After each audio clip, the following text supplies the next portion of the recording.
Assalamualaikum warahmatullahi wabarakatuh. Perkenalkan, nama saya Siti Nur Syahrina dari Universitas Muhammadiyah Tapanuli Selatan, Padang Sidimpuan. Dari Fakultas FKIP Prodi Matematika semester 1. Di sini saya akan mempresentasikan materi-materi bahasa Indonesia semester 1. Berikut penjelasannya.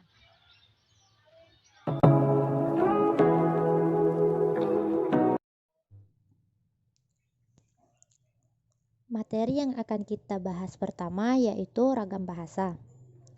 Yang pertama, pengertian ragam bahasa.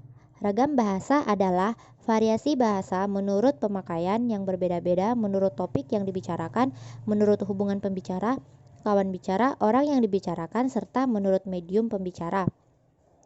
Pada umumnya, pemakaian bahasa Indonesia digolongkan menjadi dua jenis, yaitu baku dan tidak baku. Seperti halnya ketika kita berada dalam situasi resmi, maka kita harus menggunakan bahasa baku. Sedangkan ketika kita berada di luar atau di pasar, kita hanya menggunakan bahasa non-baku. Kemudian yang kedua, pengertian bahasa baku dan bahasa non-baku.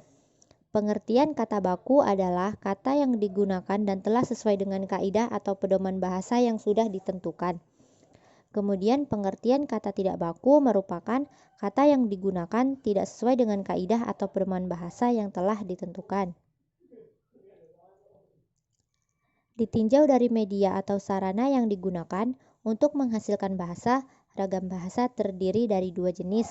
Yang pertama, ragam bahasa lisan, merupakan bahasa yang dihasilkan melalui alat ucap dengan fonem sebagai unsur. Yang kedua, ragam bahasa tulis merupakan bahasa yang dihasilkan dengan menggunakan tulisan atau rangkaian huruf sebagai unsurnya. Kemudian, fungsi ragam bahasa ada 6. Yang pertama, mampu menyatukan ribuan bahasa yang beragam di Indonesia.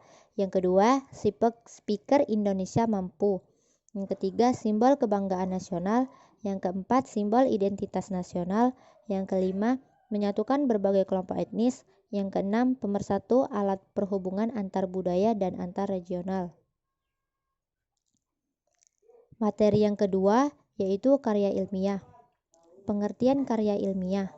Karya ilmiah adalah laporan tertulis dan diterbitkan yang memaparkan hasil dari penelitian atau pengkajian yang telah dilakukan oleh seseorang atau sebuah tim dengan memenuhi kaidah etika keilmuan yang dikukuhkan dan ditaati oleh masyarakat keilmuan.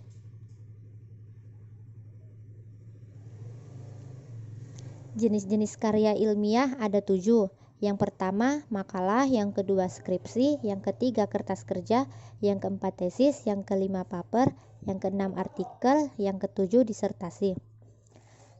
Pengertian makalah yaitu karya tulis ilmiah yang menyajikan suatu masalah yang pembahasannya berdasarkan data di lapangan yang bersifat empiris objektif.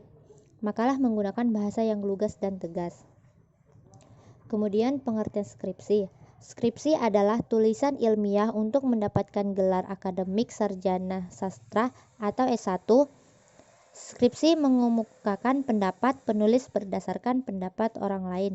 Pendapat yang diajukan harus didukung oleh data dan fakta empiris objektif, baik berdasarkan penelitian langsung maupun tidak langsung. Yang ketiga, kertas kerja. Kertas kerja atau work paper pada dasarnya sama dengan makalah, namun dibuat dengan analisis yang lebih mendalam dan tajam, serta dipresentasikan pada seminar atau lokakarya yang biasanya dihadiri oleh ilmuwan. Yang keempat, tesis. Tesis adalah karya tulis ilmiah mahasiswi untuk menyelesaikan program studi S2 atau pasca sarjana yang bersifat lebih mendalam dibandingkan dengan skripsi. Yang kelima, paper. Paper adalah sebutan khusus untuk makalah di kalangan mahasiswa dalam kaitannya dengan pembelajaran dan pendidikan sebelum menyelesaikan jenjang studi diploma S1, S2, atau S3. Kemudian yang keenam, artikel. Artikel merupakan karya ilmiah yang memuat pendapat subjektif pembuatnya mengenai sebuah peristiwa ataupun masalah tertentu. Kemudian yang ketujuh, disertasi. Disertasi diperuntukkan bagi mahasiswa program S3 yang mengemukakan analisis yang dapat dibuktikan oleh penulis berdasarkan dengan data dan fakta yang valid dan analisis yang terinci. Fungsi karya ilmiah ada 3. Yang pertama, fungsi untuk pendidikan, fungsi untuk penelitian, fungsi untuk fungsional. Kemudian materi yang ketiga yaitu ide pokok paragraf. Pengertian ide pokok. Ide pokok paragraf adalah inti atau pokok permasalahan yang terdapat pada sebuah paragraf. Ide pokok juga dikenal dengan nama gagasan utama dan menjadi dasar pengembangan suatu paragraf. Cara menentukan ide pokok ada 3. Yang pertama, menentukan kalimat utama. Yang kedua, fokus membaca. Yang ketiga, kesimpulan paragraf. Pengertian gagasan utama paragraf. Gagasan utama merupakan kalimat yang menjadi dasar dari sebuah penjelas atau pengembang dalam sebuah paragraf. Gagasan utama biasanya terletak pada kalimat utama yang biasanya terletak di awal atau deduktif, di akhir atau induktif, di awal dan di akhir atau campuran.